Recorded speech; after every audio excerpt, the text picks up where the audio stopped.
Good morning, everyone, and welcome to day 2 of the IPA Academy, conducted under the auspices of our Generation Liberty program.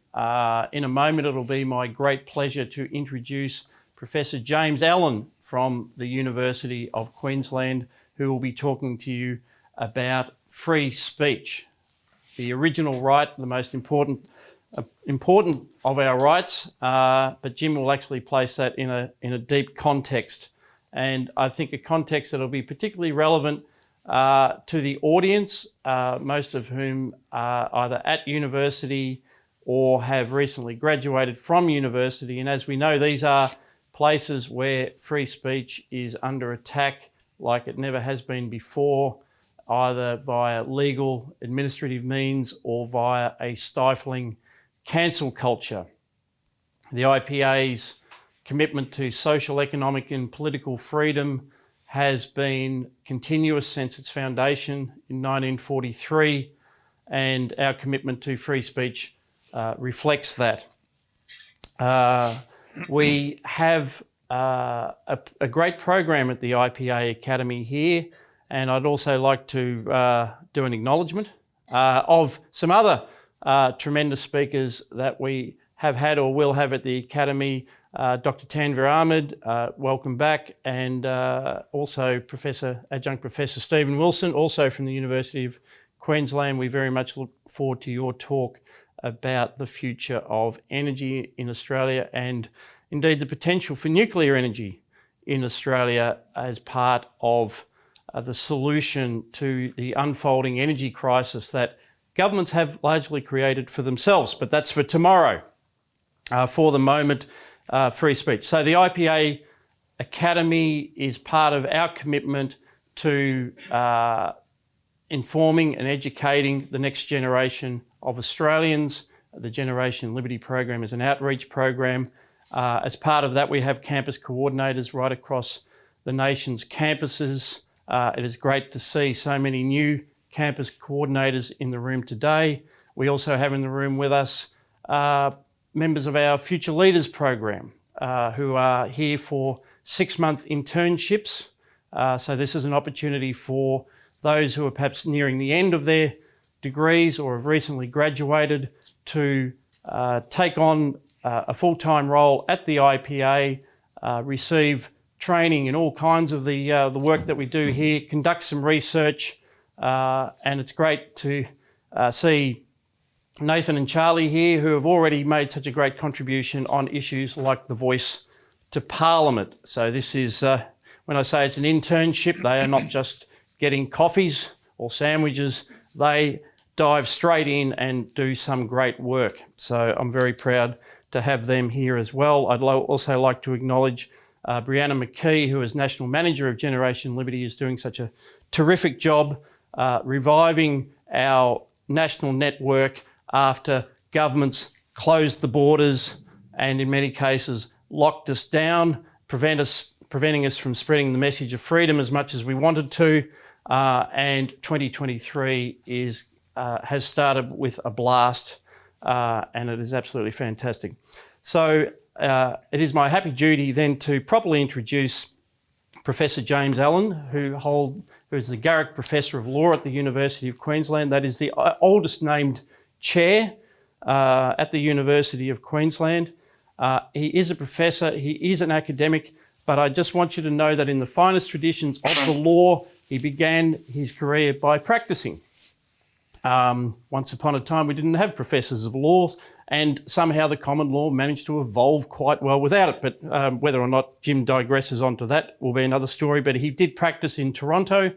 As you may, if you don't already know, you'll hear in a moment, he started his life in Canada, and he also practiced at the bar in London. And he's very widely published, very erudite, and is a passionate spokesman for the principles that we share at the IPA. And this is, I think, a very special moment for the audience, and I urge you to make the most of this occasion. Ask some tough questions. I don't think there'll be a question that Jim won't be able to answer. I'm sure there won't be a question that Jim won't be able to answer, but do have a great morning. And Jim, welcome to the IPA. Thank you, Scott. That was a nice introduction. The kind of introduction my dad would love to have heard. My mom, she would have believed it. So thank you very much. Bit of a hospital pass. I got this call a couple months ago saying, can you do a talk that covers everything about free speech and then relate it to all the current issues going on and, sort of wrap that up in 90 minutes. So I'm going to give that a go. Let me start, though, by thanking both Scott and the IPA. This, Scott is the executive director, as you know, Scott Hargreaves, for having invited me to speak here today. Because the topic is free speech, you should know that this is the most important pro-free speech organization in the country. It fought for the repeal of the Section 18C hate speech laws that are disgracefully still on the books. It has shown a lot more fight on that front than the entirety of today's coalition parties. Now, to be fair, that's such a low bar. Let me just put it this way. They've put 100 times more fight into the free speech fight than today's Liberal Party. Another example is of the IPA fighting for free speech is that their support for Peter Ridd and his ability to go against orthodoxy on the Barrier Reef. They took that fight right up to the High Court, where a 5-member, so a smaller than usual panel, delivered one of what I think is the most prevaricating and insipid High Court judgments in some time, and that's a high bar because there are lots of bad judgments coming out these days. And what the High Court did is it managed to combine a sort of virtue signaling set of statements about free speech. So they talked the talk, and they combined that with a total failure to deliver any real outcome that did anything at all for free speech on our university campuses. In fact, if anything, it made life easier for vice chancellors who want to suppress the views of conservatives, nonconformists, dissenters, apostates, renegades, pick your favorite word. So bluntly, the High Court just wholly failed to walk the walk. They wallowed in virtue signaling talk about free speech. And all the while that was happening, the Liberal coalition government of the day did not lift a finger to help Peter Ridd. They could have. You can bet your bottom dollar that Ron DeSantis would have done something. But there was zippo zilch. The coalition's efforts on behalf of Peter Ridd rhymed with the name of the 5th Roman emperor, the pyromaniac. This is testing your classical knowledge. Some of you presumably got that. There we go. So one of my themes will be that we're in a stage where in the wider Anglosphere, because oddly enough, the Anglosphere used to be better on cultural solidarity, and now I think it's worse. The French President Macron said, we're not taking down any statues. I don't know how hard that is. Where Boris sort of equivocates and can't even bring himself to speak out for Churchill. He wrote a book about Churchill, for God's sakes. So we're in a stage in the Anglosphere where a bit of bravery is required, a willingness to fight. And even if that comes at the cost of the kind of positions you might take if you were adopting a narrowly careerist view of things, it's time to get a little bit of backbone in people. As Scott said, I'm native-born Canadian. I did become an Australian citizen. The hardest part was getting the criminal record, but I got it. They let me in, brought me for free. It was great. Now, getting that criminal record, I think, would have been easier during the thuggish COVID pandemic response of the last 3 years. Victorians know that. To be totally blunt, my sympathies lay wholly with the protesters here in Victoria. One of the conventions of giving a talk in North America is that you start with a joke. And let me just play the game and give you a trigger warning. One of the biggest inroads the anti-free speech brigade has made in the last decade or so is they've gone some considerable way to killing off humor. And, the kind of humor we saw when I was growing up, you don't see it anymore because people taking offense seem to have a veto. Puritans, because effectively many people today, especially on the political left, are sort of latter-day Puritans. So whether we're talking about the original Puritans or today's, they hate humor. And they don't like it when you laugh at their sacred cows. They really hate it when you laugh at them. And so they try to take that sort of mockery, teasing, sort of derision, and make people censor themselves. Don't do it. So I think we got to be brave even when it comes to jokes. So I mentioned that because last year I got invited to give a talk at the big conservative event of the year, CPAC conference. Nigel Farage came, Tony Abbott, loads of people. I'm not blowing my own horn because they wanted a conservative law professor, and there were only 4 in the country. So if you hadn't been educated in an Australian school, you could probably figure out the odds of me being invited. Having gone through the Australian curriculum, that might be tough. But did you know that New South Wales has the fastest falling school results in the world? It is astounding. Brought to you by a coalition government. Now, to be fair, all governments, but that's just astounding. But anyway, at CPAC, I told a joke. It was a conference on the weekend. I don't do social media at all, but I got into work Monday and I found out that I was trending, that I got called in, and I thought, oh, this isn't going to be good. Usually, I just limit myself to writing pieces in Australian and American and British sort of outlets, but a fair few people had taken offense at the joke, or rather they purported to take offense. So I'm going to do what everyone should do. I'm going to tell the joke again. Because that's how you deal with bullies. If every newspaper in the democratic world had stood up to the extremist Muslim death threats to Salman Rushdie and published those cartoons on the front page every day for 3 days, it would have stopped. So that's how you deal with it. But the West has lost its bravery. And by the way, I went to all state schools in Toronto. Like, my high school was pretty tough. The girls in my high school were tougher than most of the sort of men I deal with at universities. But that was back when, in East End of Toronto, bullying meant getting beaten up, for boys anyway. It would never have occurred to me to go home and tell my dad that someone had called me names. That was a good day. Getting called names was a good day. And I don't say we should go back to that level of toughness, but it certainly had some good effects. It taught you, for instance, that the way to deal with bullies is you just don't back down. If they were bigger, you might lose, but you raise the cost and they would go and eventually pick on people who would back down. And so it's a terrific life lesson. You have to stand up to bullies. Every kid in Toronto, when I was growing up, learned the little maxim that sticks and stones can break my bones, but names can never hurt me. Now, it seems like people think getting called a name is the worst thing that can happen to them. Just wait till you're married. I've been married 37 years. Believe me, there's nothing I don't answer to. So society makes victims out of everyone at its peril. Anyway, here's the joke, and I'm going to just adapt it slightly because instead of talking about Warren Mundine, I'm going to talk about Scott Hargraves.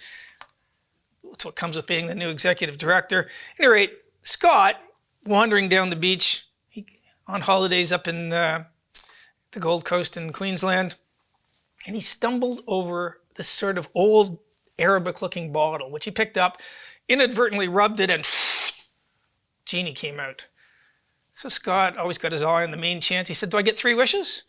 And the genie said, "Actually, you do, but I'm a very special genie. You see, for every wish you ask for, you'll get it.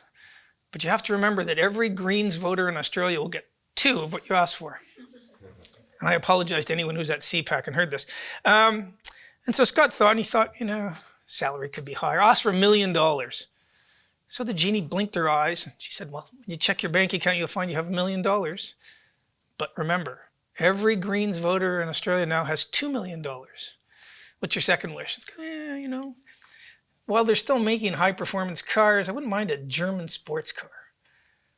She blinks her eyes and says, "You go home today in your driveway, you'll find a top-of-the-line BMW. But remember, every Greens voter in Australia now has 2 BMWs. So what's your third and final wish?"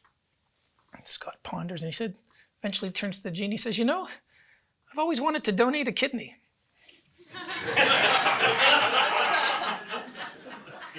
Now, look, firstly, let me just congratulate you, having gone through the Australian system, to know that there are 2 kidneys in humans. It is a prerequisite of that joke working, so that's good. I get to work, and the next day, and apparently people were saying, "Oh, Jimmy wants to kill all Green Party voters." I mean, seriously, it's just pathetic. So I told it again. Right, it's called humor. Right, so let me lay out for you what I'm going to do here. Firstly, I'm going to give you a very potted account of the philosophical foundations of free speech. And later, I'm going to move on to argue why it matters, and go through some of the recent free speech issues.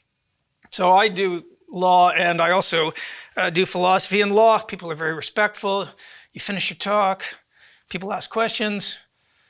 Usually when you give a talk in the philosophy department, 3 sentences in, all hell breaks loose. I can do that too. Used to them both. You don't have to wait. They're just different conventions. I don't care what you... So if you have a question, feel free to cut in if you want, or wait. I'll take a break after we do the first part and then for questions, and then we'll move on to the other stuff.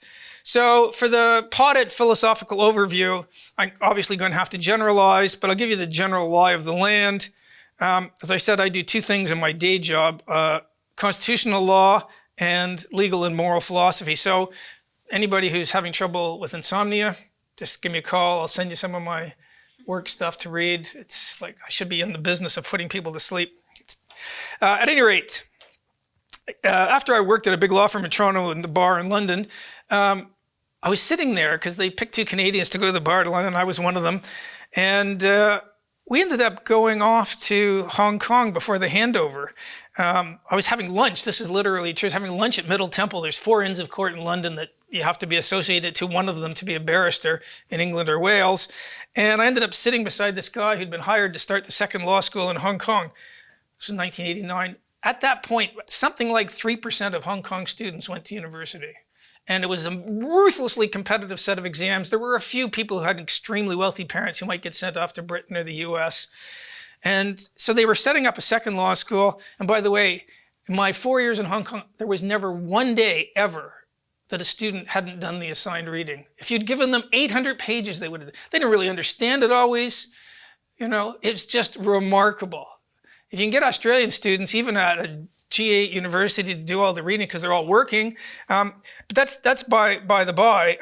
By the end of that lunch, he'd offered me a job and went home. We decided, we didn't even know where Hong Kong, we knew it touched China somewhere. I wasn't really sure where.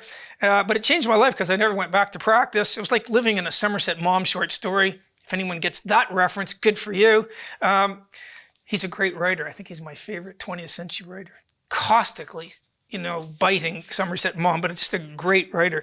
The relevance for this morning is that I was in Hong Kong and I just decided on the side to do a doctorate. I did one in philosophy and about 3/4 moral and 1/4 legal philosophy.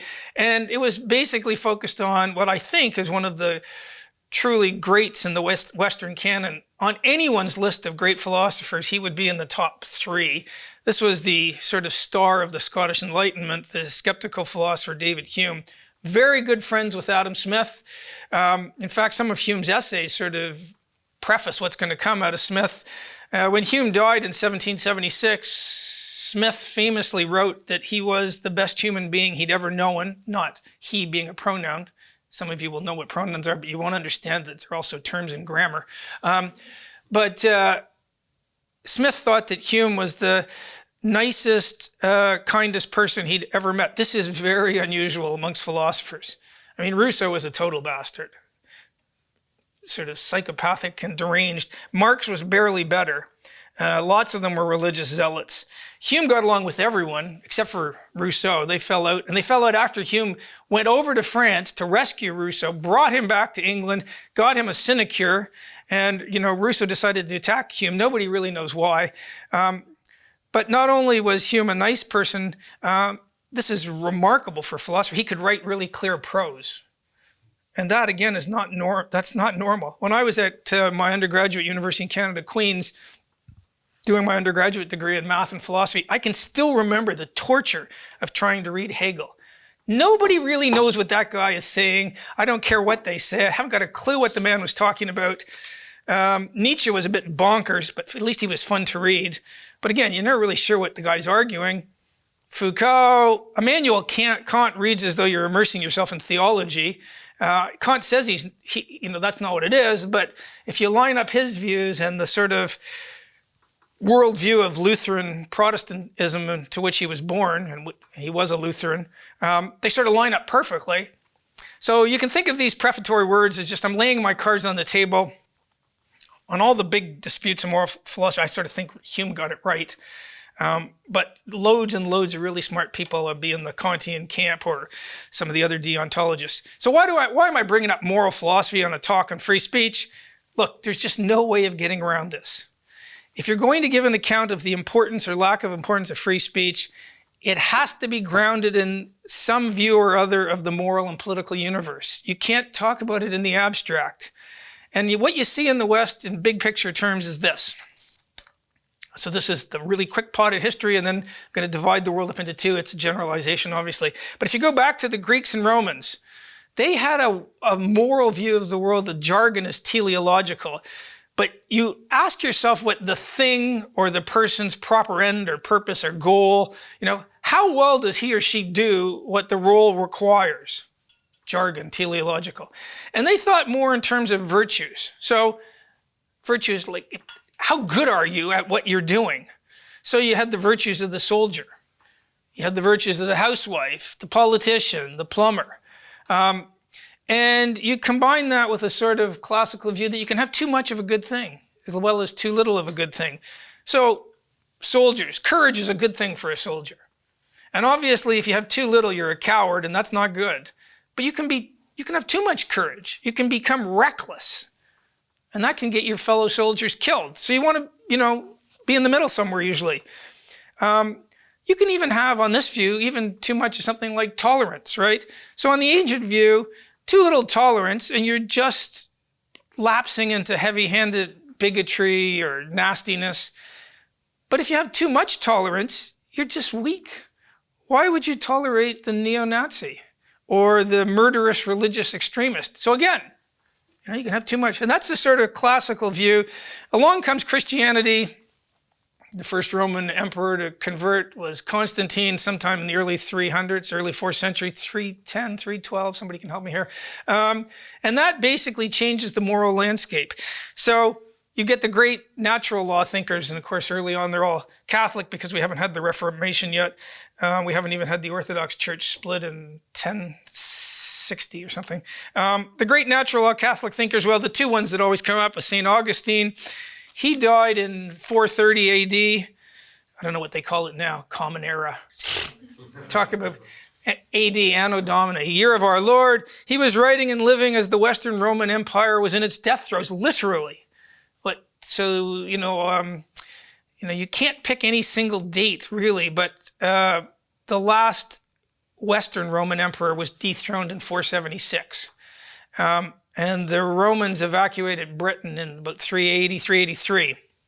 If you want an idea of civilizational collapse, did a walking tour of London. And the Romans left London, as I said, in about towards the end of the 4th century.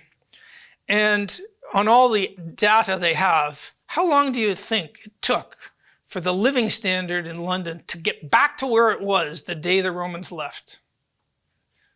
It took 1,000 years. 1,000 years before you got the level of lifestyle and just basic quality of life from when the Romans left. And that's when Augustine was writing. He's watching the world collapse around him. So he's interesting. Anyway, he writes in the 5th century while the world's collapsed. And the other great Catholic natural law thinker we usually bring up is Thomas Aquinas. So if you read something about Thomasonian worldview, they mean Aquinas. And he lives about 800 years later in the 13th century. So he dies about the middle of the 1200s. And by then, of course, the West had rediscovered Aristotle. So what Aquinas does is he brings Aristotle and Aquinas together, blends them into what is then the leading sort of strands of Catholic thinking. And that was natural law thinking. And it's got the same sort of classical idea that, there's a goal, a purpose. What's your purpose outlook? It's just that now there's a benevolent monotheistic God lurking in the background. So again, remember, until the 4th century, the overwhelming majority of Romans were polytheistic, pagans. They weren't Christians. So if you read Cicero, he's a natural law thinker. He didn't look anything like Aquinas because he hasn't got a God lurking in the background. And what the Christian framework does is it really makes a lot of things easy to understand. If you say, as natural law thinking does, why are these human laws deficient? And The answer is easy, because they fall short of the moral standards that God has woven into the fabric of the universe. And you hold up human laws against the moral laws that God has woven into the fabric of the universe, or arguably that God has allowed, because he's infused humans with reason, to reason to these standards, and that's why they're deficient. It's really easy. Now, of course, all the argument then just goes back a stage to, is there a benevolent theistic God? Hume, by the way, did not think so. And he was much cleverer than, say, Richard Dawkins or Hitchens. You know, Hume didn't even have a theory of evolution. And he wrote one of his, he couldn't publish it in his life, but it's called Dialogues on Natural Religion. It's just a masterpiece of a book. But that's, you know, you can have natural law thinking without God, but it's way harder. So that sort of natural law, Catholic thinking basically dominates all moral thinking in the West, past the Reformation and into the Enlightenment. That's when you get an alternative growing up. So there's two main strands of the Enlightenment. There's the Scottish one, Hume, Hutcheson, Adam Smith, and the French one, which, you know, effectively delivers the French Revolution, Rousseau. Voltaire is funny, fun to read. He wasn't a very nice person either, but he wasn't crazy like Rousseau. Those are the two strands of the Enlightenment. I like the Scottish one better. I think it's kinder, softer, and it's stood the test of time better. But the immediate effects of the French one were bigger. So I'm going to break down for you now, in the Western tradition, the two main ways of understanding what is happening when a person makes a moral evaluation, because you need to have some idea. If somebody says, you know, that's morally wrong, or, you know, bear baiting is wrong, what is it that the claim is actually trying to assert? And the two broad outlooks, in some variant or other, you can find adherents on both sides in any university philosophy department, or implicitly amongst political scientists, epidemiologists, politicians, just about everyone. They always articulate it, and they might not even consciously, explicitly realize they're picking sides. One camp sometimes travels under the label moral realists, deontologists, moral objectivists. And basically, their view is that when you make a moral evaluation, bear baiting is wicked or wrong. What you're doing is you're saying there's a real objective mind-independent truth. Even if every other person on the planet disagreed with me, that is wrong. Even if I had the other view, it would be wrong, right? There's something objective outside the human brain that makes it wrong. Again, if there's a God, easy to understand. Again, sometimes it's called moral objective. Now, again, as I said, it's easy to understand this one. If you have a benevolent theistic God, you get the mind-independent right moral evaluation is the one that accords with the way God has structured the universe, which of course includes the moral universe. Now, come the Enlightenment, and then, you know, when does Darwin write Origin of Species? 1859, 1867? 1867, Canada's Federation, so I'm probably mixing those two up. Mid-1800s, Darwin comes along. After sitting on it for like 10 years, he finally publishes it. And after Darwin, you know, you get Thomas, you get sort of Jeffersonian deists, and then you get atheists. And here's the question. Can you be a moral realist without God? Now, many philosophers say yes. You can be a natural law adherent. You can say there are these standards that are real standards that humans are entitled to, even if there is no God. Ronald Dworkin, legal philosopher, he's one. John Rawls, there's loads of them. But if you ask, well, how exactly do you cash that claim out? That there's a mind-independent truth to your claim that bear baiting's wrong. What is there other than the way humans happen to see the world, how they've been socialized, or, you know, how their brains have been hardwired by evolution over millions of years? What is it that makes that claim objectively true? You get all sorts of arguments. You get some people argue that, you know, humans are able to reason as purposive beings to this truth, or you get social contract arguments. Social contract arguments are sort of like John Locke, where you ask, what would people have said if you had been asked, right? Hobbes is the first social contract theorist, but his answer is you'd do anything to get out of the state of nature. Anything. And so that justifies the most absolute monarch. The only thing you would never give up is your right to life. And so for Hobbes, if you're being dragged away to the hangman's noose, you have a perfect right to try to kill your captors and escape. But you'd give up anything else because the state of nature is so awful that even coming into society as a untouchable in India, or, a woman who, women clearly oppressed for quite a long time, and we're going back then, it wouldn't matter because it's still better than the state of nature. John Locke spruces it up a bit. He says, there's all sorts of things if we were asked we wouldn't agree to. And so Thomas Jefferson basically just copies John Locke when he writes the Declaration of Independence, very Lockean. So that's one kind of argument. Hume, by the way, he's a great skeptic. Hume was the philosopher skeptical of everything. I think this is apocryphal, I'm not sure, but Hume said about social contract theories, they weren't worth the paper they weren't written on. Think about it. Hume's point is nobody ever asks us. You can imagine what you would have answered, but no one ever asked us what we wanted. And so the history of the world is not a history of people being asked, it's a history of violence. And if you're very, very lucky, you might live in a jurisdiction which over time evolves some standards that are tolerable.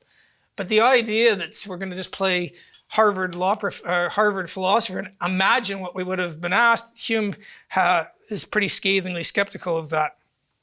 So again, and in law, there's many moral realists in law, and what they tend to do is just ignore the whole foundational question.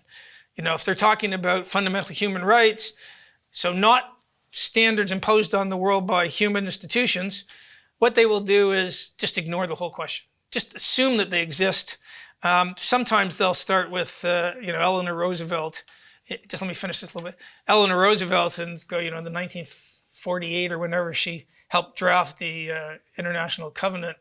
And then we'll move on from there as if, that's an answer to anything. So that's the moral realist camp. The second camp you can call moral skeptics, you can call non-cognitivists as the jargon term. And this is where Hume comes in, usually traced back to him, but not always. He wasn't the first one. But Hume is not someone who doubts the existence of an external causal world, right? So when you look at the British empiricist philosophers, you usually start with, because a lot of them were political philosophers. You've got Hobbes, you've got Locke, you've got Berkeley. And Berkeley said, well, how do you know there's an external causal world?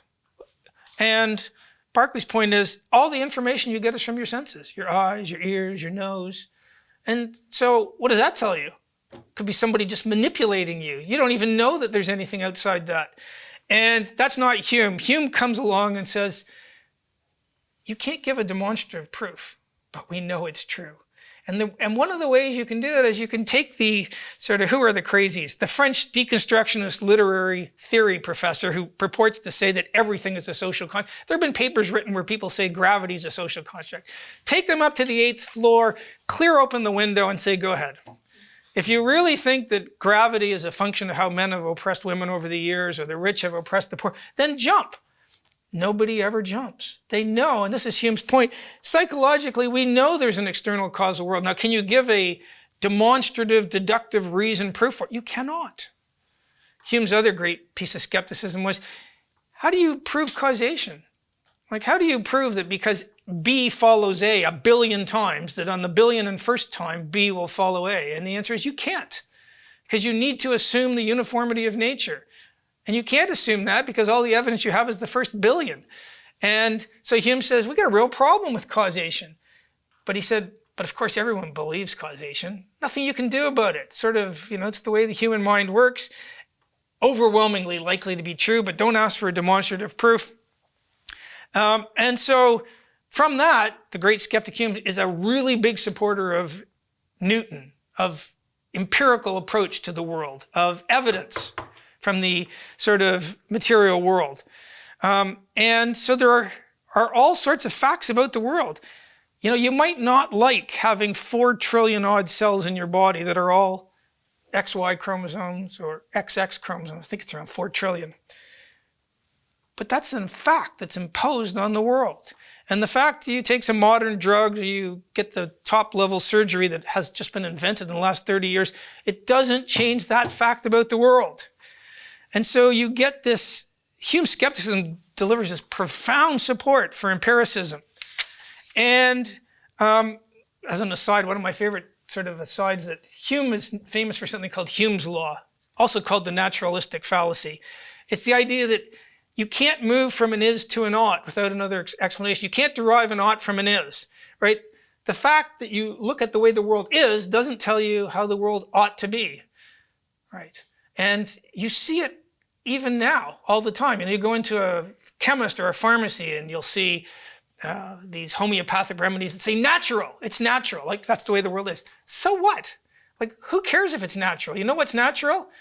About, women dying in childbirth on about 8% of pregnancies. That's natural, right? What's not natural is knee surgery, right? So Hume's point is, the way the world is could be good, but it could be bad. Hemlock is natural. Take it, die. And so people just see the word natural and they get this frisson of excitement down their spine. Oh, it's so good, it's natural. Right. Homeopathic remedies have never passed one double-blind drug trial, right? They're a scam, right? You're an idiot if you take homeopathic remedies. But they're very lucrative. It's called the placebo effect, right? If someone gets sick, then about 98% of the time they're better in 3 days. They're going to be better no matter what. But if you wave a wand down their spine and take magnets and, sprinkle some homeopathic, and they get better, they go, whoa, must have been the homeopathic remedy. No. And so Hume gives us a competing view of human reason, but he was best known in his life for being a historian of all things. Who knew? He made a lot of money as a historian, but he's famous for being a philosopher. So turn to moral evaluations. Here's what this camp says. The non-cognitivists, the skeptics. Yes, there's an external causal world. It's real. It imposes answers. But in the realm of valuing, that's not like the realm of facts. It's like you need to know something about the person making the valuing. So it's a bit like, I don't know, what's the best flavor ice cream? You can't say chocolate is the best flavored ice cream. All you can say is chocolate is the best flavor ice cream for Luca. Because you need to know the kind of taste buds that Luca is bringing to the table. Whereas you could say strawberry is the best for Nathan. God, it's like I'm mentally telepathic. Or I can read. Again, you guys might not understand that coming through the Australian school system, but there you go. And so these kind of people think evaluations are related to the way humans happen to have been constructed. Might be evolution, might be social inculcating, and it might be that in some areas, you get a really high level of consensus. Almost no human being has anything but horrible feelings of disgust when a child is sort of tortured or something like that. Now, that could be because it's woven into the fabric of the universe. It's wrong. Or it could be that the way humans happen to have evolved. Almost all of us, obviously not everyone. And so for these people, there are no mind-independent value claims in the world that somehow are independent of the way human brain works or has evolved. And that's the big divide, really. So if we were tigers, we'd have a different set of moral standards. And that's the big divide. You got the realists and the non-cognitivists. This is going to matter because now we're going to turn to rights, and that's going to take us into free speech. So here's a question. It's obvious if you're a moral realist why you have certain rights, because that lines up with your view of the moral universe. Some objective, real truth claim. If you doubt that, if you doubt that there are timeless mind-ended truths about the world, so you accept it as regards the physical world, but not the moral universe, how do you escape raw subjectivism? It's just what Jimbo thinks. And the biggest answers came from the utilitarians. The most powerful answer came from the utilitarians. So Bentham and then John Stuart Mill. A lot of people forget. John Stuart Mill was a dyed-in-the-wool utilitarian. So how do you escape radical subjectivism according to Bentham? And Bentham says, well, look, obviously it would be better if we had a timeless, real set of standards. But if you don't have that, it's worthless to say, this is what Jim thinks. And you want some standard that's outside yourself. And so basically Bentham says there's only one good in itself, human happiness. You can catch it. He used very old-fashioned 18th century language. He said pleasure, but he didn't mean pleasure in the modern sense of sexual pleasure. He meant pleasure in the sense of any satisfaction or happiness or good. And so happiness is the only good in itself. And we all can feel happiness. We can all feel pleasure. We all feel pain. And so everything follows from that. That's the only assumption Bentham makes.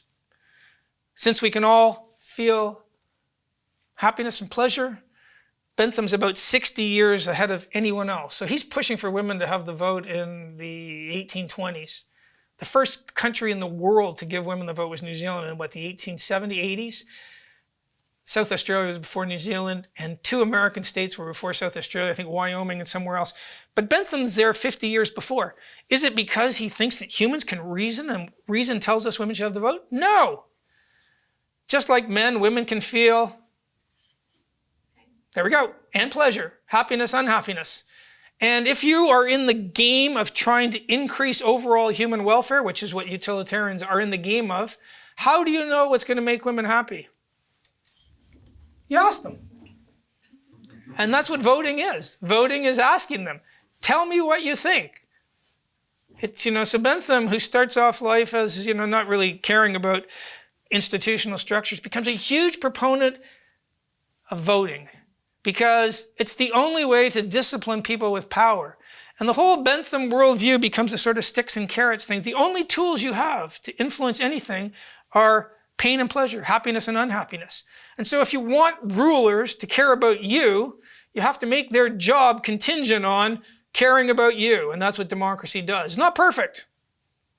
It's not perfect because you only need to care about 60% of people, and that's probably going to get you elected. Now, some of those 60% won't want to hear that you don't care about the other 40%, so you'll pretend. But compare that to any other system. I mean, like, if you lived in a society run by judges, they'll say they care about everyone, but there's no accountable sort of sticks and carrots. There's no incentives, or dictators, or absolute monarchs, or oligarchs, or, you live in some theistic system run by clerics like Iran.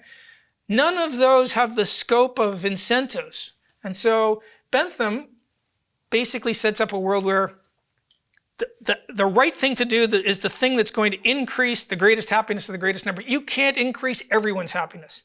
If you decide to build a bridge across the river, not everyone's going to be happy about that. If your goal is make everyone happy, you're just stymied.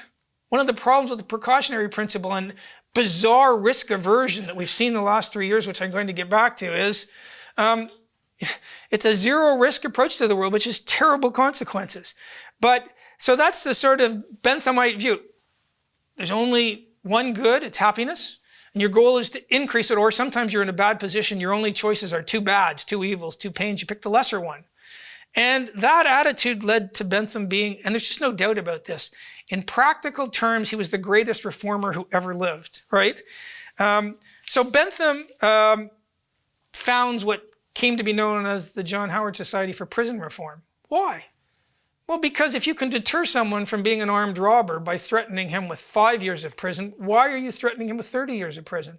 Pain is a bad in itself. Your goal is to stop armed robbery. And at the time, Britain had the most penal laws in the world, right? The penalty for everything was death. If you were really unlucky, they'd send you to Australia. You'd be clamoring for death. No, I'm kidding. So Bentham says, well, look, the whole point of criminal law is to deter. And Bentham actually was the first one to come up with what really deters people. At the time, they thought it was the size of the punishment. That doesn't deter people very well. It's not the size of the punishment that deters you. Where are my economists? What is it that deters you? It's the likelihood of being caught. You can threaten people with jail for life. That doesn't really stop too many people from drinking and driving. Set up little roadblocks all over the place where they pull you over. You're only going to lose your license for 3 months. That's very effective. It's the chances of getting caught that deter. And Bentham said, so we've got this horrible penal law. So he starts the John Howard Society for Prison Reform. He's the direct founder of the RSPCA. Not because animals have rights. Bentham doesn't really think that humans have natural rights, right? He believes in legal rights. It's not because animals have rights that we have to care about their welfare. It's because they can feel, there we go, everything flows. So if you can run a sort of meat industry where the animals feel no pain when they're slaughtered, or you opt for a 6th century way of slaughtering them that creates incredible pain, why would you pick that way? He pushed for the franchise to widen the 1832 First Reform Bill. Bentham and this he had a team of acolytes around him. Like, it got bigger and bigger, the utilitarians. And you are living in the country that's most influenced by utilitarianism in the world. Australia is the most utilitarian, sort of inspired historically country in the world. And one of the men around Bentham was a Scottish guy named James Mill, and he had a son who was a prodigy, who was doing Latin at 6, His name was John Stuart Mill. His dad basically, along with being forced to edit Bentham, he had a nervous breakdown in his teens, John Stuart Mill. But Mill, who gives the greatest defense of free speech ever, people forget he was a utilitarian. Not just a little bit of a utilitarian, huge. Again, Bentham is, in practical terms, the greatest reformer. He did so many things that led to reform. And they all flowed from the first principles, right? You count everyone equally at the first step because we all feel pleasure and pain. Can you prove that's a good idea? No. But if you take that, everything else follows. If it turns out that you're going to have more social happiness by putting the rapist in jail, well, you count his happiness, overwhelmed by everyone else getting him off the thing, so put him in prison. And so Bentham is a sort of odd figure. He's a center-left guy, so is Mill. And Bentham's an odd figure because he reminds me of, a bit like Orwell. So Bentham had a pathological dislike of revolutionaries because we live in a world where what's really important is trying to make happiness better, and it's a world where it's hard to know what to do. So if you're elected to govern for 28 million people or whatever, 330 in the US, remember this, at the individual level, people aren't very good at knowing what choices to make. They're not good at, they're not really very good at picking who to marry, what jobs to take. People think it's going to be great, I'll go work in a big law firm. A lot of people go, torture. So if you're not very good at deciding what choices for your own life, and Bentham is clear, no one knows better than you what will make you happy, but it doesn't follow from that you're very good. It just follows that, you're better than anyone else. So you don't expect people who are trying to make calls for 25 minutes to get it right very often. So that means that the best way to move forward when you're making calls is to try little things and see how they work out. You go from A to B to C. Karl Marx was alive sort of not long after Bentham. He hated Bentham. The utopian sort of revolutionary wants to go from A to Z. Bentham thinks the odds of that working are 0, or close to 0. And so Bentham's for piecemeal reform, man of the left, political left. And he also has a pathological dislike of the emotive, utopian, aspirational rights talk. And basically what happens is Bentham and the utilitarians destroy the natural law worldview in the Anglo world. Even in the US, where you have the Jeffersonian Declaration of Independence, which is just John Locke talk. There are these self-evident moral truths, says Jefferson, life, liberty, and the pursuit of happiness. And in some ways, the Benthamite worldview and the sort of natural law worldview aren't all that different. They would both say that life in Burma, Myanmar is hell. The Amnesty International view of the world is, well, people have a right to free speech. They don't mean a legal right. They mean some sort of moral right. Where does it come from? Bentham. They don't have the right to free speech. We ought to be out there making the world a better place, so they did. So in substance, they agree that life is hell in Myanmar and there should be more scope in the legal system for people to speak their minds. The underlying difference is, are you going to make a moral claim about the world that says they have it or not? So Bentham's unusual. He's a bit like George Orwell. Orwell was a man of the left, and somewhere in one of his books, Road to Wigan Pier or somewhere, he said, I can't tell you what life is like as a left-wing person. You go to these political meetings and you've got the vegetarian, the radical lesbian. He goes through all of them. He goes, within 3 minutes, I want to leave the room and go and join the Tory party. Orwell's funny. Orwell's a great writer. So that's the sort of Benthamite worldview. The utilitarians become very successful. And as I said, by the time Bentham dies in 1832, you've got the first reform bill that triples the who can vote. It's still only men, but at least they don't have to own huge estates. And then you get the second Reform Bill and the third Reform Bill. And it sort of flows from this idea that if you want to try to increase human welfare, you have to have an idea of what will make people happy. And it's just not credible to think that some sort of person in the establishment knows what's going to make you happy better than you do. So we just have to give people the vote. And Mill comes solely from that camp. Mill's a bit more of a paternalist. Mill sort of thought there were some pleasures that were worth more than others, and that's not Bentham.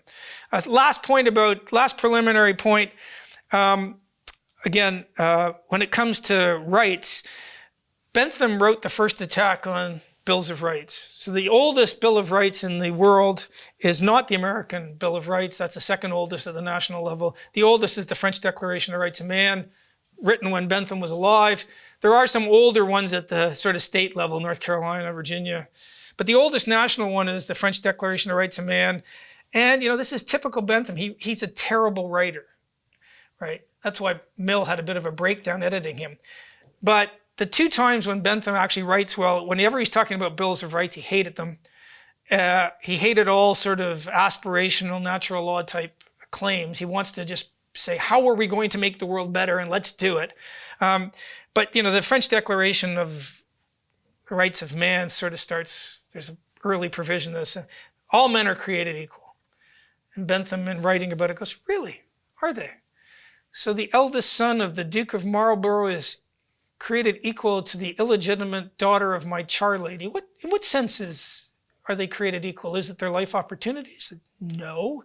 Is it their expected lifespan? No. Is it? And he just goes through, he says, in no sense at all are they created equal. What you mean is, it would be a better world where we sort of opened up the opportunity for people who weren't just the eldest son of the Duke of Marlborough. So he just has so much fun going through all the provisions. He says these are all should provisions, really. And no one's against them in a way. It's just that the real debate is it better to say people have this when at the moment in the terms of enforceable rights they don't, or is it better to say they don't have it and we should work towards giving it them? What was Bentham's famous line? Hunger is not bread. And so the whole Jeffersonian natural law set of claims, for Bentham, he thought they were intellectually vacuous. And here's one of the things as we now move into rights, free speech. Again, Bentham sort of kills off natural law, I think, for 150 years, 160 years. Even in the U.S., which has the Jeffersonian tradition, the greatest judge of the sort of 20th century in the U.S. is probably Oliver Wendell Holmes Jr. He was a utilitarian. He loved Bentham. By the way, the Americans have this weird thing where the eldest son gets not just the first and last name of the dad, but all the names, middle ones included. So you get Oliver Wendell Holmes, and his son, and he was an essayist. His son, the famous judge, Oliver Wendell Holmes Jr., and his son, Oliver Wendell Holmes III. It's like they're kings. And then Oliver Wendell Holmes IV. You see, there's a golfer, Davis Love III, right? The Americans do that. We don't do that in Canada. We also eat with a knife and fork properly. The easiest way to tell the difference between an American and a Canadian, when I was growing up anyway, was that do they hold the knife and fork like this? And eat like this? Or do they cut, down, across, pick up, eat, back? That's some Americans. The other ones, they cut the whole plate up like they're two, put the knife down, put the fork and eat. Now, this is not an important rule in life. It's a rule of etiquette. But if you've grown up in a household like mine, it's very hard to watch people eat like that. It's not that hard to use your left hand with a fork, but total aside. So you guys are living through the rebirth of natural law. If you go back a mere 40 years, 50 years, there were two countries in the world with a Bill of Rights at the national level. And they'd had them since the late 1700s, France and the US. And that was it. And then since the end of the Second World War, from maybe mid-50s, 60s, they've exploded.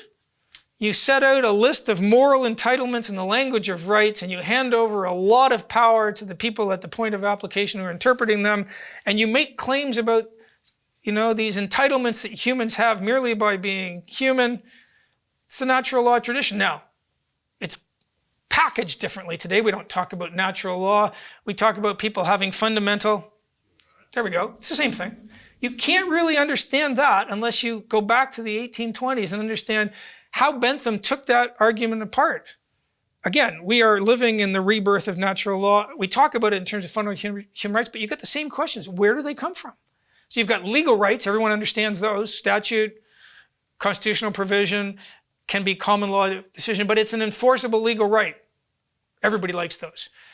When you make an Amnesty International type claim that people in Uyghurs in China have the right to free speech, you can't mean that as a legal claim in the domestic jurisprudence of China because it's not true. So what are you saying? Now, if you're the utilitarians, what you're saying is we should be working to change the world so that those people have more scope to speak their mind. If you're a non-Benthamite sort of natural law view of the world, the very fact they're humans accords them these rights.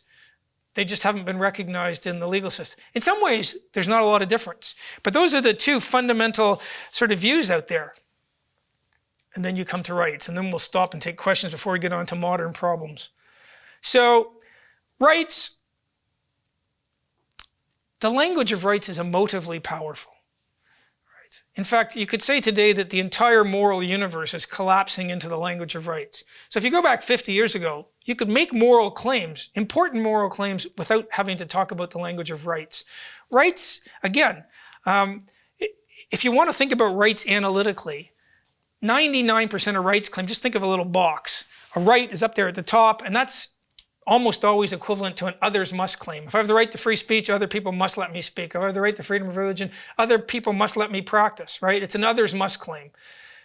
Now, linked to that are duties. If I have a right, other people must let me speak. Someone out there has a duty to let me speak. The police, the government, big tech, right? Analytically, a right is an others must claim linked to a duty. You can't have a right without someone having a duty. They're correlative in the jargon.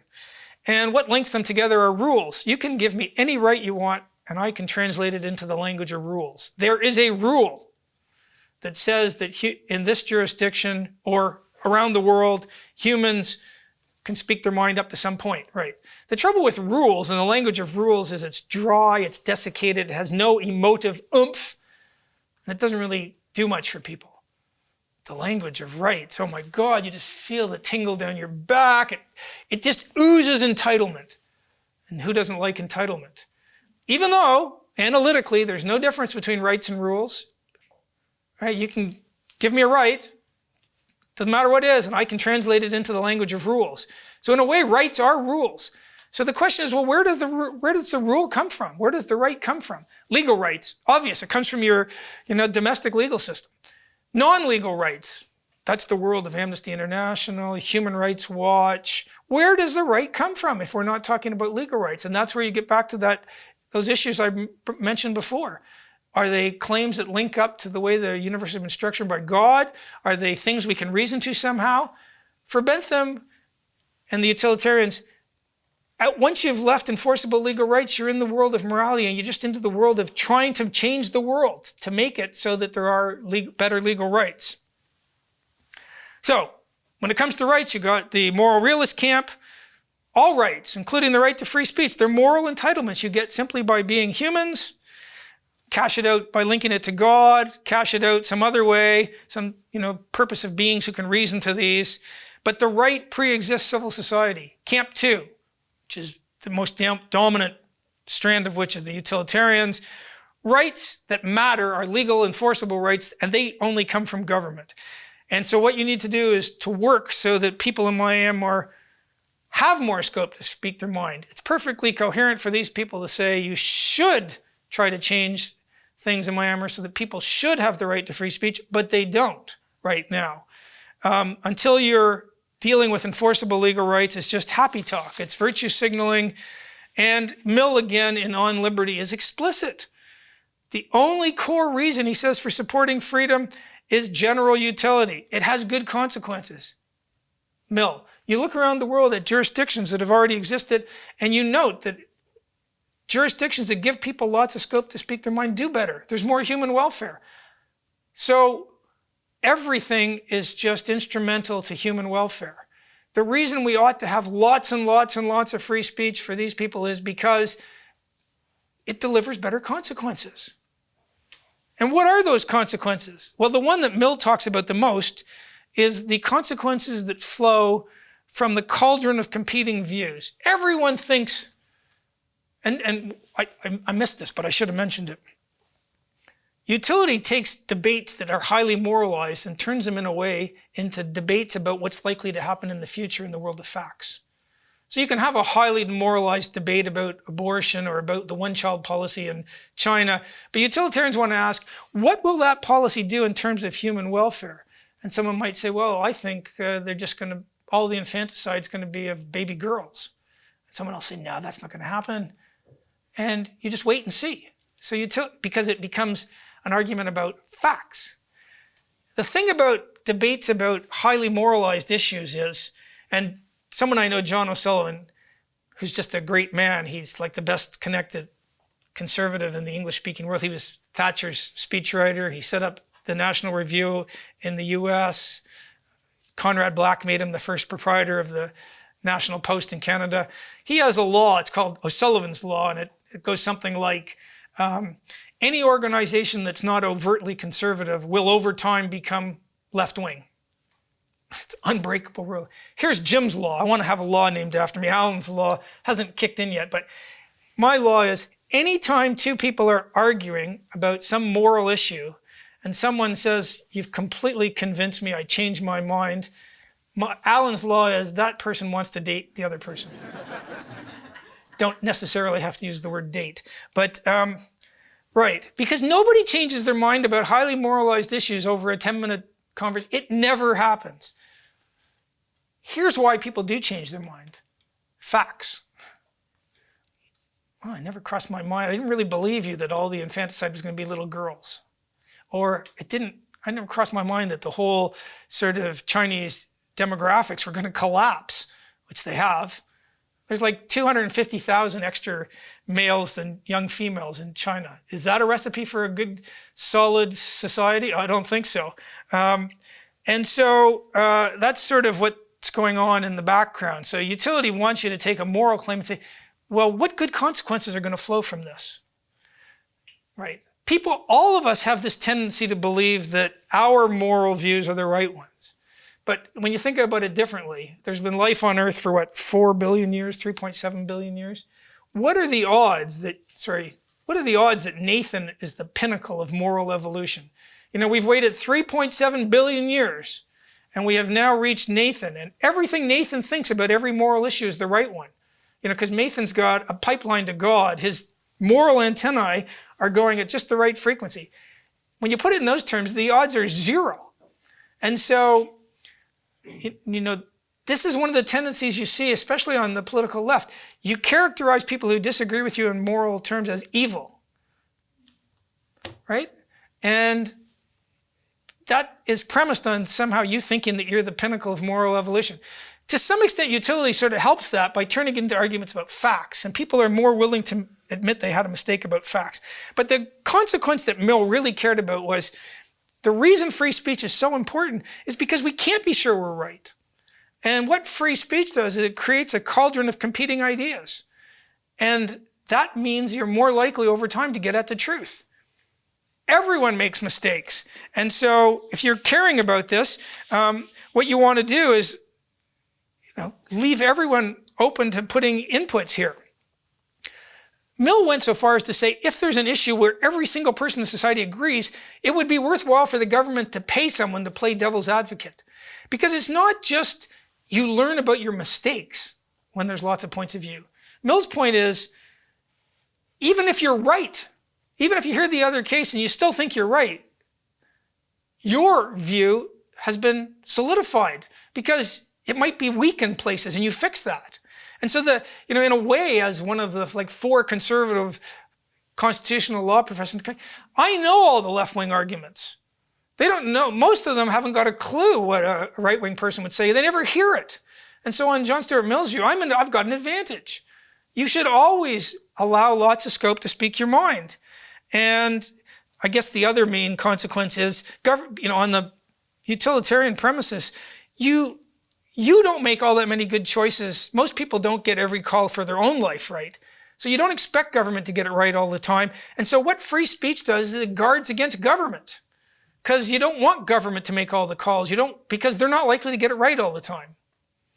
And so that's the sort of background for the other point of view. So I'm now going to move to why free speech matters and recent freedom. And that was a very quick survey. But effectively, those are the two camps. Both of them are powerful in terms of supporting the idea of free speech or any right, if you want any of the sort of typical ICCPR rights, right to freedom of association, freedom of assembly, no unreasonable search and seizure. You can cash them out however you want. So let's take 5 minutes of questions and then I'll move to sort of typical, As you're talking about utilitarianism and, as I understand, its relationship with democracy, correct me if I'm wrong, but understanding that everybody should be able to speak their mind and the broader community should be benefited from that. I'm interested to know sort of how can we sort of justify the utilitarian moral framework when the utilitarian moral framework also justifies some pretty horrendous stuff with the ends justifying the So here's Bentham. He's, for 99% of things, he wanted to have a legal system that put way fewer people in prison, right? But if you're dealing with the psychopathic mass serial rapist, Bentham has no trouble with being, he'd probably go for capital punishment in a second. I mean, so he's not soft. So here's the typical one. If you do a philosophy course in university, sooner or later you'll get a seminar where imagine the psychopathic terrorist who's got 3 nuclear bombs around New York and they're set to go off in an hour. And sorry, you are?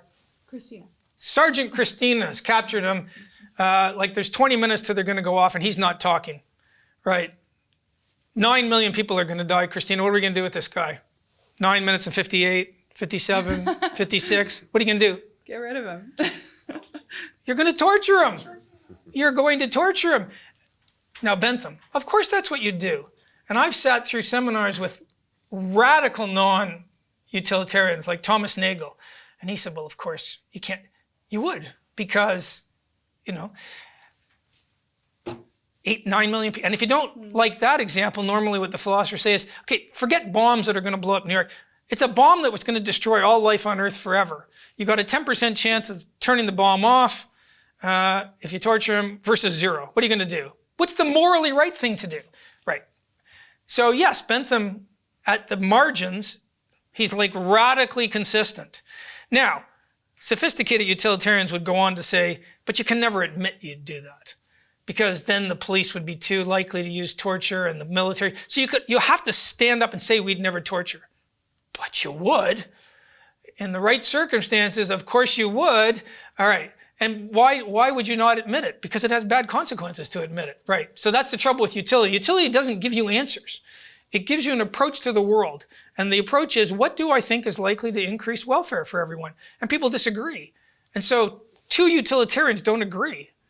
All they do is say, what drives my decision is aiming for the best consequences, treating everyone equally. But, we might not agree about whether we should have an independent central bank, or we might not agree about whether China should have a one-child policy or where to draw the line on abortion.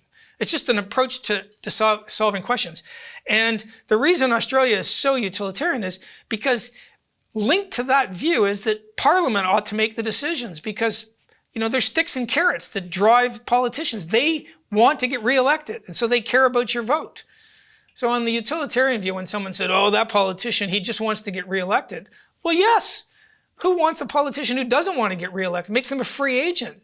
I don't want a moral free agent. These careerist guy who spent his whole life serving with some ministerial guy and then he's elected. I don't trust that at all. I want him to care about getting reelected. So when people mindlessly say, oh, he only cares about getting reelected, that's the whole point of democracy. You're disciplining people with power by making them need your vote to get reelected. And if you break that link, you've undermined the sort of set of incentives that make democracy work.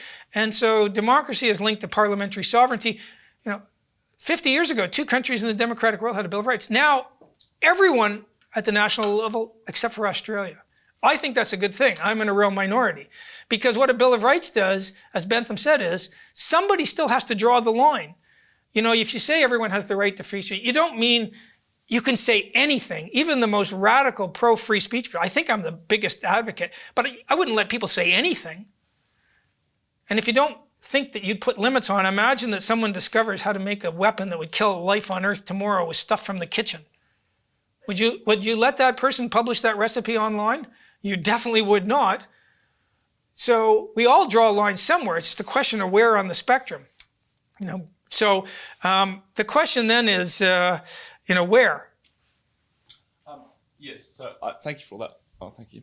Thanks for all that. I think that's is incredibly fascinating to through kind of all the philosophy. You don't have to sound like my mum. No, I'm not against it. I'm not. Shameless flattery really works in life. The girls here probably already know that, but like you never go wrong with shameless flattery. Well, exactly, yeah. Especially when you're starting a question. So I think the thesis that utilitarianism is the justification for rights and free speech, and for instance, the kind of societies like Australia, which I agree with you, is incredibly utilitarian. Why do you think that can't evolve from kind of a social contract or a Rawlsian lottery or something like that, where there has to be consent for people to enter into the state? Again, so Rawls is a latter-day utilitarian. It's like 1971, 72, he wrote A Theory of Justice. And, he sort of resurrects, Hume had killed off social contract theory. Rawls sort of brings it back, and he just asks you to imagine that, you were behind a veil of ignorance, right? And so what he means is, you know general stuff about the world, but you don't know you. You don't know whether you're going to be born a male, a female, rich, poor, disabled, smart, dumb. You understand that people respond to incentives. You get the general gist of the world. So what would you pick? And, effectively Rawls said, well, you'd be risk averse because you'd be worried that you're going to be born at the bottom. And so you'd want lots of social protection and a fair deal of freedom. And the problem with Rawls, I think, as with all social contract theory, is you get out what you put into social contract theory. I mean, my wife and I lived in Hong Kong for 4 years before the handover. You could go to the Happy Valley racetrack and more money was wagered on one horse race at Happy Valley than every track in Canada for a year. So if you asked my buddies in Hong Kong, here's one model of the world, 80% of people are going to have a great life, 20% lousy, really bad. Or this other one where, we look out for people at the bottom and it's all pretty good. Every one of them would have thrown the dice. Like, what's irrational about gambling on, having a great life? And it's because, well, you're assuming people are risk averse. But not everyone is risk averse. And so social contract theory, you always get out what you put. If you build into the system risk aversion, the way you would if you were a Harvard philosophy professor, well, that's what you get out. So the whole Hume's criticism of social contract theory really is, it's just a black box into which out comes the views of the person who's creating the black box. And that's a problem. I mean, so you can't give a reason why what's irrational about rolling the dice for an 80% chance to have a great life? Not irrational. Some people are afraid of rolling the dice and some people aren't. So I think social contract theory has problems, but that's just me. And there's obviously a lot of people who like it. So it seems to me utilitarianism, though... Oh, thanks. It seems to me to one extent that utilitarianism, though, is just an extension of good outcomes for what the majority of people would like, to the extent that if we all just socially evolved to be like wasps, we believe that killing our offspring would be beneficial. Have you had kids yet? No, I haven't. I don't think at some point that'll cross your mind, believe me. It'll be a fleeting thought. You're going... Does it not then fall foul of the same criticism? Okay, so here's one of the big criticisms of utility. It's tyranny of the majority, right? There's an identifiable group, and there's something to that criticism, obviously. But here's the problem with the sort of mindless trotting out of tyranny of the majority. You can't take it literally, because every time you're on the losing side of a vote, you don't get to say, hey, I'm a victim, I'm in the minority, because on that, you can't run a democracy. Everyone's on the losing side sometimes. Everybody in any democracy, maybe Robert Mugabe won on every issue, but that wasn't a democracy, right? He was a dictator. So to make the criticism of the tyranny of the majority a coherent criticism, it can't be this group of people lost on some issue, and so they're victims, right? That can't be right. And in a normal democracy, you win on some, you lose on some. You win on this issue, you lose on, and your normal remedy is to join a political party and work hard and try to get, same-sex marriage brought in, or try to change that. That's your normal remedy. And the remedy, if the tyranny of the majority argument is going to be a coherent claim, that can't be triggering. The only way it works is if you can point to some identifiable group that always loses. They lose on tax rates, they lose on everything. And that's really hard to do in a democracy. Now, you can maybe say blacks in the US South, right?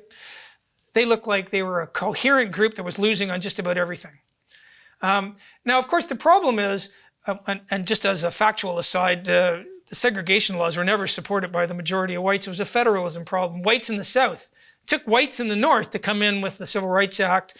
Brown v. Board of Education, nothing really happened after the Supreme Court decided that. It wasn't until Johnson brought in the Civil Rights Act, the Voting Rights Act, and sent the militia in, right? That was white people. So in a sense, if you're a utilitarian, again, it doesn't give you answers. So one thing you might say is, look, if you're in the majority in this group and there's this other group and you're completely suppressing them on every issue, that's real tyranny of the majority. You're putting them in the position where they have nothing to lose. And that's bad for you. They're going to start blowing buildings up. Because what else? Right. But normally, I would say 999 times out of 1,000, when somebody trots out the tyranny of the majority argument, it's an incoherent claim that there's something, I really care about this, so I should win. But everyone cares about it. The people who won cared about it. And so you can't say, okay, well, it isn't just that I lost this, but I really cared about it. I really did, so I should win. That's not a coherent argument.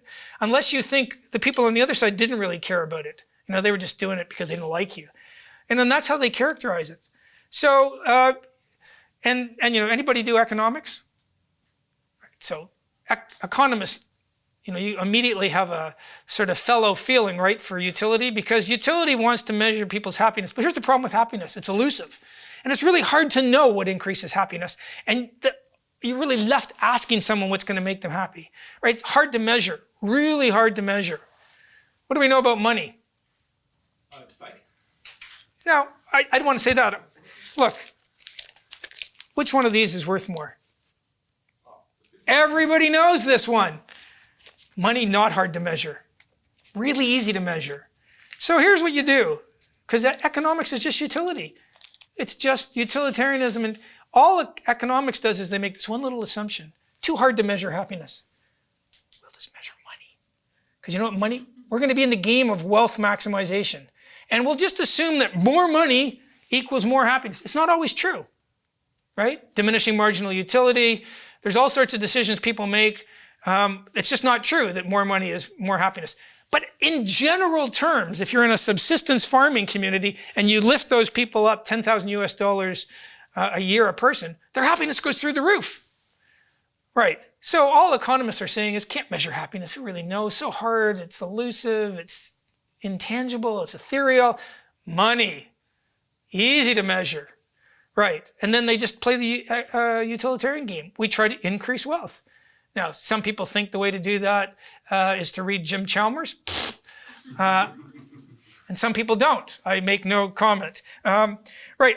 I'm going to take the next 15 minutes before we stop and just go through some big issues. The biggest issue related to free speech, I think, in the last 3 years is the COVID and pandemic response. What a disaster. And largely driven because skeptics and people who didn't agree with it were silenced. The leading journals, supposedly driven by smart scientists, were censoring people. The three people who wrote the Great Barrington Declaration, I was an early signer, Jay Bhattacharya at Stanford, Sunetra Gupta, she's at Oxford, and Kildorf was then at Harvard. These were the three leading epidemiologists in the world censored. The Great Barrington Declaration just said, and this is true, and one of the great things for me is being associated with the Spectator Australia. I do a weekly column. We came out in March 2020 saying lockdowns were a mistake. We never varied.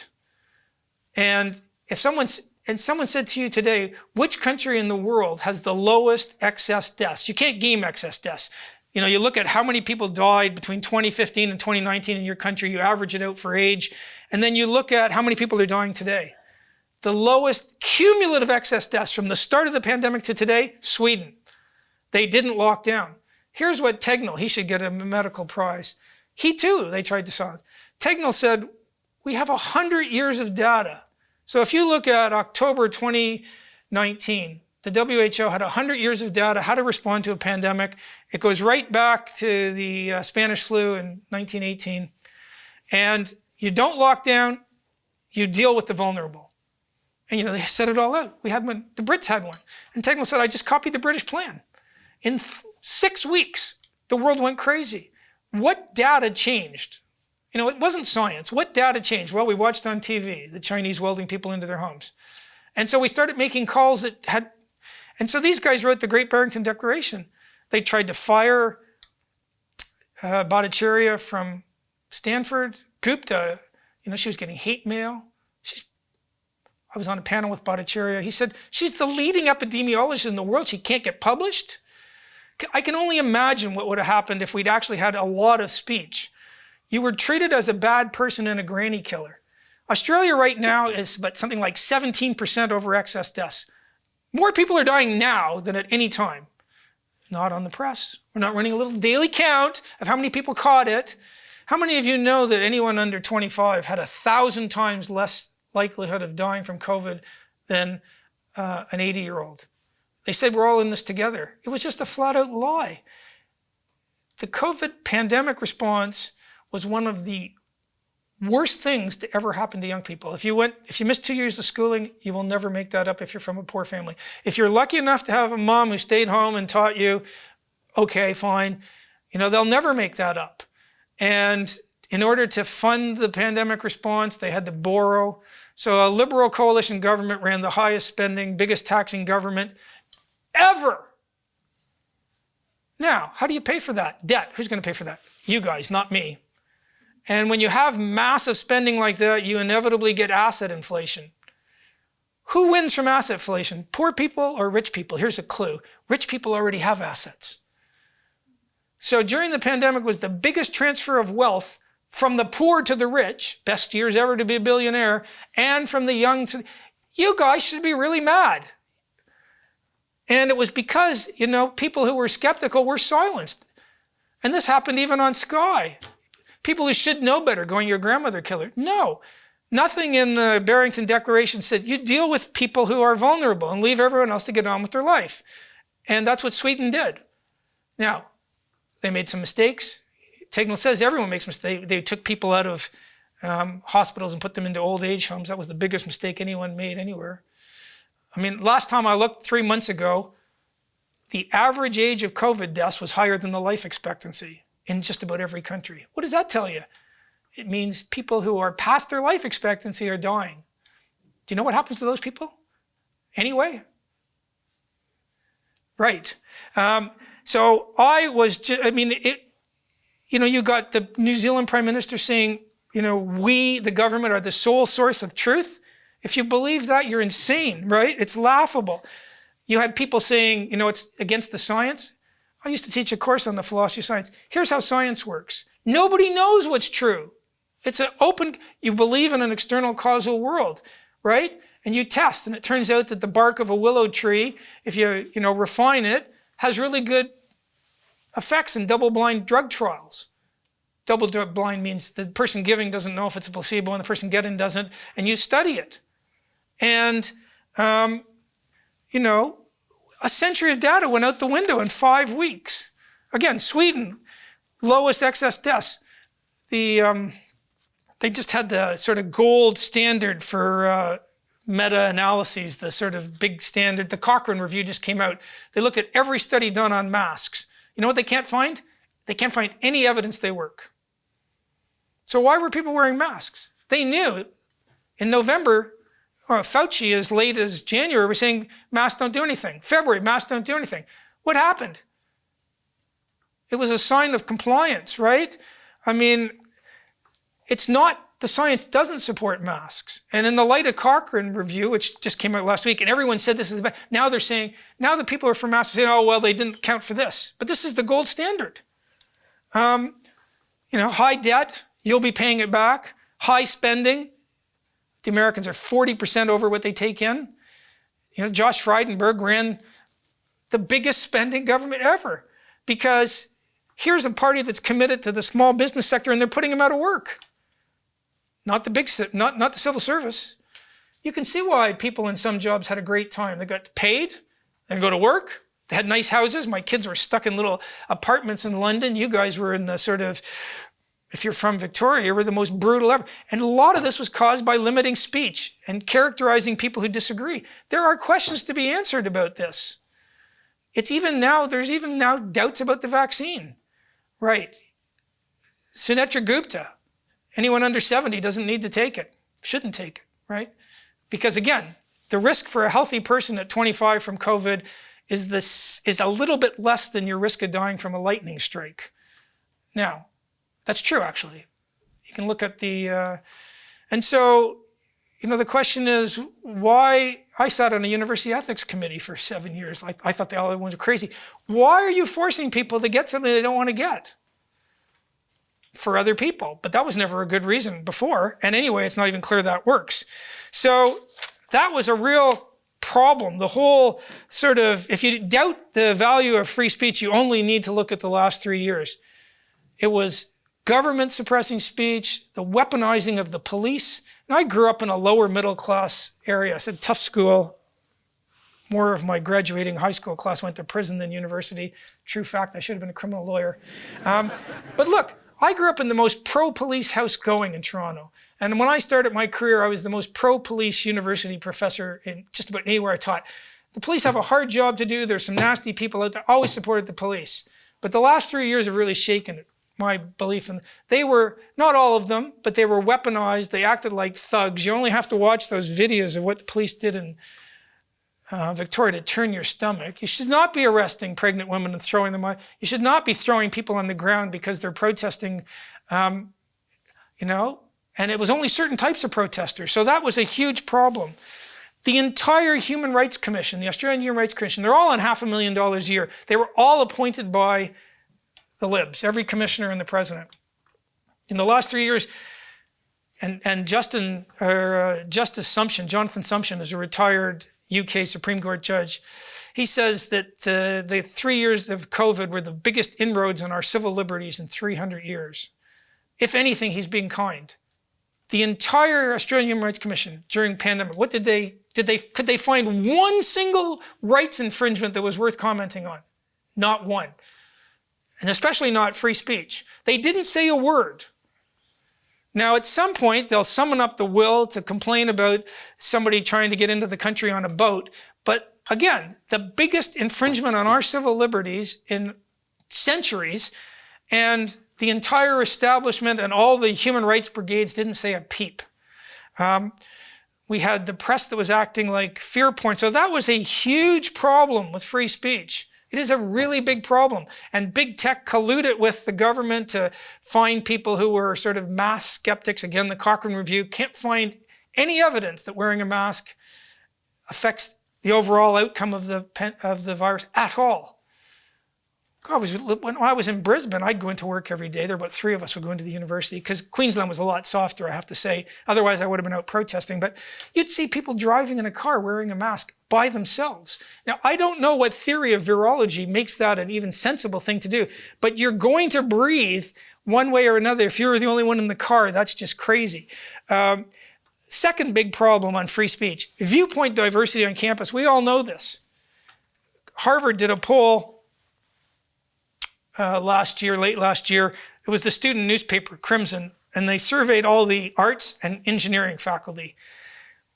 The percentage of faculty, professors, lecturers, who identified as either conservative or very conservative, Republican, 1.4%. 1.4%. Now, it's a little better than that. They also have it's public information in the US who donates to political parties and stuff. So they know there's a problem. And Jonathan Haidt, who's a man of the center left, he knows it's a problem too.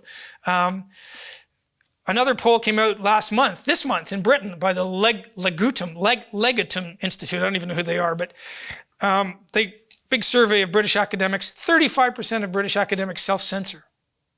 That's a problem. But wait for it. For those who identify as conservative, 75% self-censor. Wonder why that is. because you have a much higher chance of losing your job. As for students at British universities, 25% said they self-censor. If you're a conservative student, 60%. Right. So we have seen collapsing viewpoint diversity on campus. And one of the things I think is the diversity bureaucracy, it's indirectly driving conservatives off campus. Diversity, equity, inclusion, really, it's not that.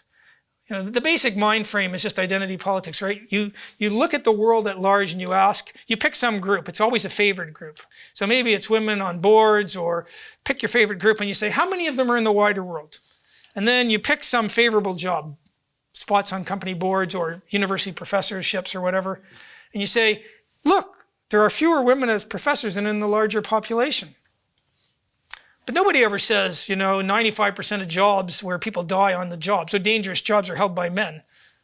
We really need to equalize that. We need to get some women dying on the job. It's equality, equity. That would be a silly attitude. The numbers of women on campus is going to sort themselves out. Right now, it's like 65, 60. It's not a fun spot to be for a young man.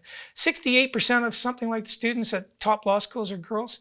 It'll flow through. But the idea we have to socially engineer tomorrow. So, diversity is always type of reproductive organs or skin pigmentation. They never try to equalize anything else. And so diversity on university campuses is a massive problem. I'm running out of time, but the Liberal Party and its commitment to free speech, massive problem, right?